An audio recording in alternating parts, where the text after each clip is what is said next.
မင်္ဂလာပါဒီနေ့တင်ဆက်ပေးခြင်းတဲ့ဇာတ်ကားလေးကတော့ကမ္ဘာရုပ်ရှင်လောကရဲ့ဂန်ဝင်လက်ရတစ်ခုဖြစ်သလိုငါရဲ့ရီဘကာတရှင်ကိုဖြူဖြူကျော်သိမ်းမြန်မာလူကြီးဆိုခဲ့မှုတဲ့1940ပြည့်နှစ်ကရီဘကာဆိုတဲ့ဇာတ်ကားလေးပဲဖြစ်ပါတယ်အော်စကာဆုကြီးနှစ်ဆုတောင်ရခဲ့တဲ့ဒီစိတ်ပိုင်းဆိုင်ရာတဲထိတ်ရင်မှုဇာတ်ကားကဘာရီစမ်းကျင်နေလဲဆိုတာအသေးတရားရနဲ့မြင်တွေ့ရမှာပါဇလန်ကတော့ပြည်သစ်နိုင်ငံရဲ့ဗန်းပြည်မြို့တော်ဖြစ်တဲ့မိုတေကာလိုမှာစတင်ခဲ့တာပါအဓိကဇာတ်လိုက်မင်းသမီးဖြစ်သူကိုရုပ်ရှင်တလျှောက်လို့နာမည်ဖော်ပြမထားပဲဒုတိယ Mrs. D Winter အဖြစ်သာသိရှိရမှာပါသူမဟာစိတ်အားငယ်လွယ်ပြီးအတွေ့အကြုံနုနေတဲ့လူငယ်တစ်ယောက်ဖြစ်တယ်လို့အမေရိကန်တတိမတအုပ်ဖြစ်တဲ့ Mrs. Van Hopper ရဲ့အဖော်ဖြစ်နေခီးစင်တွေမှာလိုက်ပါနေရသူပါ Mrs. Van Hopper ကတော့ဩဇာအာဏာရှိပြီးမောက်မာတတ်တဲ့အမျိုးသမီးတစ်ယောက်ပဲဖြစ်ပါတယ်ဒီလိုခီးသွားနေရင်နဲ့နာမည်ကျော်မန္တလေးအင်ကြီးရဲ့ပိုင်ရှင်ဖြစ်တဲ့ Mrs. D Winter နဲ့မမျှော်လင့်မဲဆုံတွေ့ခဲ့ပါတယ်မဆင်က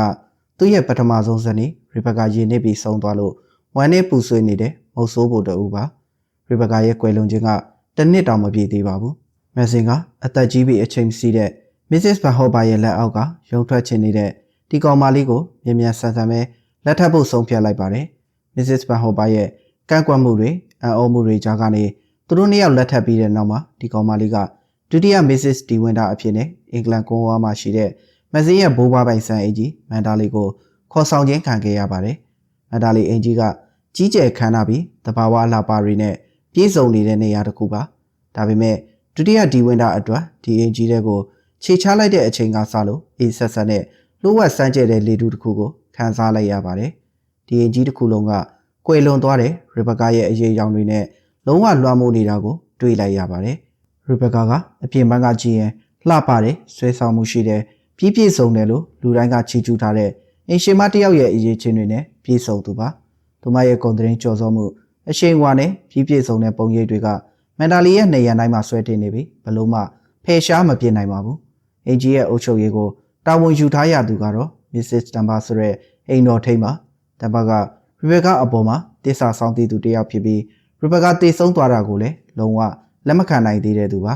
တမ်ဘာကဒုတိယဒီဝင်တာကိုအင်ကြီးတဲ့စရောက်လာတဲ့ကစိတ်ပိုင်းဆိုင်ရာနှိပ်စက်မှုတွေပေးတယ်အင်ရှင်မအစ်စ်ကိုရီဘကနေရာမှာအစားထိုးမဲ့သူအဖြစ်သဘောထားပြီးမုန်းတီးနေခဲ့တာပါဤဆက်ဆက်အမူအရာတင်းမာတဲ့အကြည့်တွေနဲ့ဆက်ဆံလို့ရီဘကရဲ့အမတ်တရားတွေကိုဖော်ထုတ်ပြီးအင်ရှင်မအစ်စ်ရဲ့စိတ်ကိုဒုက္ခပေးပါတယ်တမ်ဘာစီရဲ့နှိပ်စက်မှုတွေကပိုဆိုးရွားလာခဲ့တယ်ရီဘကရဲ့အိတ်ခမ်းကိုပုံစံမပြတ်ထိမ့်သိမ်းထားပြီးအင်ရှင်မအစ်စ်ကိုလှည့်လည်ကြည့်ရှုဖို့ဖိတ်ခေါ်တယ်အဲ့ဒီအခန်းထဲမှာရီဘကရဲ့အသုံးဆောင်ပစ္စည်းတွေအဝတ်အစားတွေကအသက်ဝင်နေသလိုမျိုးရှိနေတော့အင်ရှင်မအစ်စ်ရဲ့စိတ်ထဲမှာရီဘကာနဲ့ဘလို့မှရှင်ပြိုင်လို့မရဘူးဆိုတဲ့ခံစားချက်ကိုပိုပြီးနှိုက်ဆိုင်စေခဲ့ပါတယ်။နေ့စဉ်ဘဝမှာလည်းတမ်ဘတ်ကအင်ရှင်မအစ်စ်ရဲ့မပြေဆုံးမှုတွေရီဘကာနဲ့ရှေရင်အားနည်းချက်တွေကိုအမြဲလိုပေါ်လွင်အောင်ပြောဆိုနေခဲ့ပါတယ်။ဒီလိုဖိအားတွေကြောင့်ဒုတိယဒီဝင်တာလေသူကိုယ်သူရီဘကာရဲ့စံနှုန်းတွေကိုမမီဘူးလို့ခံစားရပြီးစိတ်မလုံခြုံမှုရှက်ရွံ့မှုတွေနဲ့လုံးပါလာပါတော့တယ်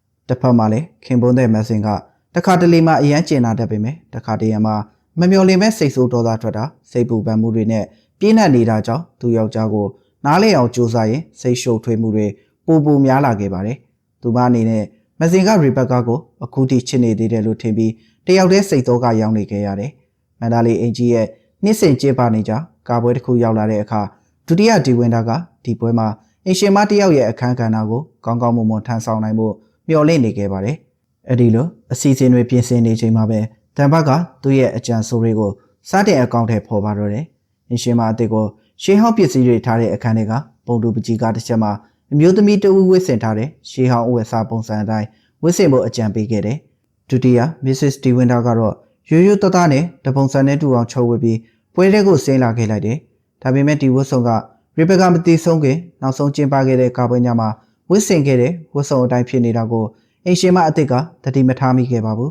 ။သူမအခန်းထဲကိုစဝင်လာတဲ့အခါမှာတော့အိမ်သားအားလုံးနဲ့ဧည့်သည်တွေကလည်းအော်တုံလုံးသွားကြပြီးမက်ဆင်ကလည်းတော်တော်လေးဒေါသထွက်သွားသလိုအရှက်ရစေမဲ့အပြုမှုနဲ့ဟော်ဟေစူပူကျိမ်းမောင်းပြလိုက်တယ်။ဒီဖြစ်ပျက်တွေကြောင့်အင်ရှင်မအစ်စ်လည်းစိတ်ပြတ်အားငယ်မှုအကြီးကျယ်ဖြစ်သွားခဲ့ရတယ်။သူမကရီဘကာရဲ့အရေးအောက်မှာပဲအမြဲတမ်းနေရတယ်လို့ခံစားရပြီးကိုတန်ဖိုးမရှိဘူးလို့ထင်မြင်လာခဲ့တယ်။သူရဲ့စိတ်ဓာတ်ကြနေမှုကိုအခွင့်ကောင်းယူပြီးရီဘကာရဲ့အိတ်ခမ်းရှိရာရန်တာဘော်ကိုတမ်ဘတ်ကခေါ်ဆောင်သွားပြီးကိုအဆုံးစီရင်ဖို့အထိ စကားနဲ့တွေးဆောင်ခဲ့တယ်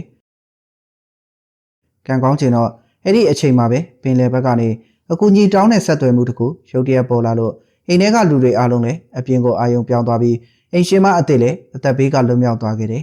ပင်လယ်ပြင်မှာရေနှင်းမြုပ်နေတဲ့တင်ပေါ်တစ်စင်းကိုကယ်ဆယ်ရေးလုပ်ငန်းတွေလှုပ်ဆောင်နေရင်မမျှော်လင့်ပဲနောက်ထပ်ရေနှင်းမြုပ်နေတဲ့လေငယ်တစ်စင်းကိုပါရှာဖွေတွေ့ရှိခဲ့ကြတယ်ဒီလေငယ်ထဲမှာခွဲလွန်သွားပြီလို့ယူဆရတဲ့ရီဘကာရဲ့ရုပ်လောင်းကိုထပ်မံတွေ့ရှိလိုက်ရတယ်ဒီလောင်းဟာအရင်ကမြုပ်နှံထားပြီးဖြစ်တဲ့တခြားအလောင်းမဟုတ်ပဲရီဘကာရဲ့အလောင်းစစ်ဖြစ်ကြောင်းဆုံးဖြတ်လိုက်ပါတယ်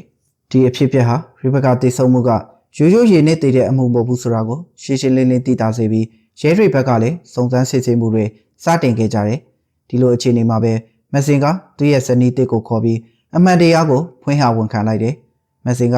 ရီဘကာကိုအလွန်မဲမုန်းတီးကြောင်းသူမဟာလူတိုင်းထင်ထားသလိုအလွန်ကောင်းမှုနဲ့ဇနီးတဲ့မဟုတ်ပဲလိန်ညာမှုတွေရက်စက်မှုတွေနဲ့ပြည့်နှက်နေတဲ့မိန်းမတစ်ယောက်ဖြစ်ကြောင်းရှင်းပြလိုက်တယ်ရီဘကာကမက်ဆင်ရဲ့ဂုဏ်သိက္ခာကိုအသုံးပြုပြီးသူမရဲ့တခြားသောချစ်သူတွေနဲ့စိတ်ကြိုက်ပျော်ပါးနေခဲ့သူဖြစ်ကြောင်းသိလိုက်ရတယ်သူတို့ရဲ့အိမ်တော်ကြီးကအမြင့်ခံတတ်ဖြစ်ပြီးတယောက်ကိုတယောက်လုံးဝချစ်ခင်မှုမရှိတဲ့ပုံရိပ်ရောင်အိမ်တော်ကြီးတစ်ခုဖြစ်ခဲ့တယ်မက်ဆင်က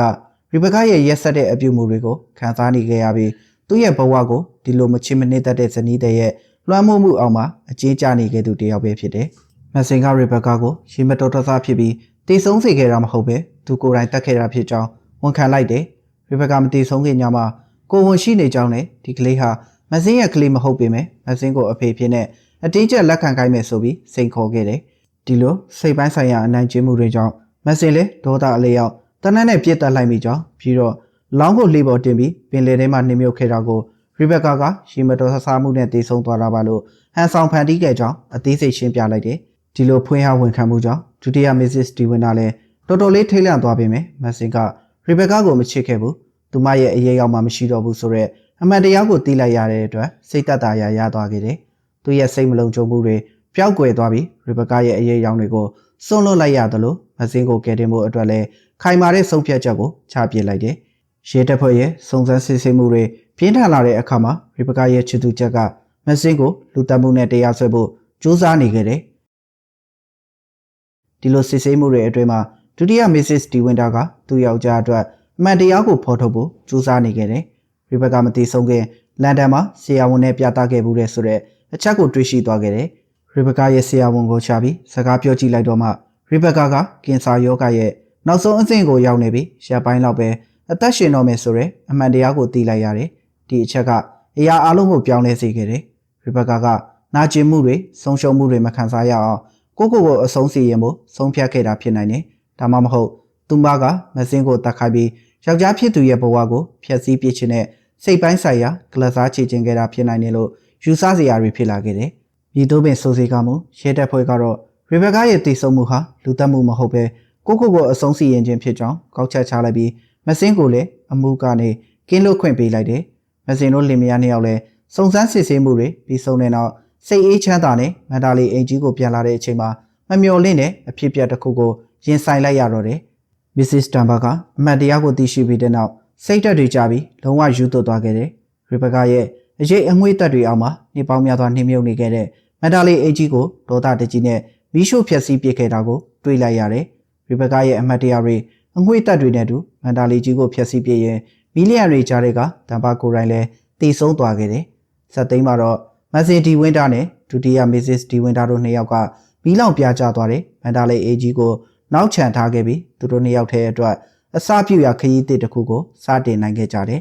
။ဒုတိယမစ္စစ်ဒီဝင်းတာဟာရီဘကာရဲ့အရေးအောက်ကနေလုံးဝလွတ်မြောက်သွားပြီးသူ့ကိုယ်သူယုံကြည်မှုရှိတဲ့မက်ဆင်ရဲ့ချစ်ချင်းမြတ်တာတွေကိုအမေရိကန်ပိုင်ဆိုင်သွားတဲ့မြို့သမီးဖြစ်ရပ်တည်နိုင်ခဲ့ပါပြီ။ဒီခုံးချုပ်အနေနဲ့ရီဘကာဟာအချစ်တည်ဆုံခြင်းစိတ်ပိုင်းဆိုင်ရာလွှမ်းမိုးမှုအတိတ်နဲ့ပြည့်စုံပန်းရဲ့တိုက်ပွဲတွေကိုလှပစွာပေါင်းစပ်ထားတဲ့မဟာလက်ရာတစ်ခုပါပဲ။မရှိတော့တဲ့လူတစ်ယောက်ကတက်ရှိလူသားတဦးရဲ့ဘဝကိုဘယ်လိုမျိုးဖျက်ဆီးပစ်နေလဲဆိုတာကိုပြသထားတဲ့ထိတ်လန့်စရာဇာတ်လမ်းတစ်ပုဒ်ပါပဲအားလုံးကိုကျေးဇူးတင်ပါတယ်ခင်ဗျာ။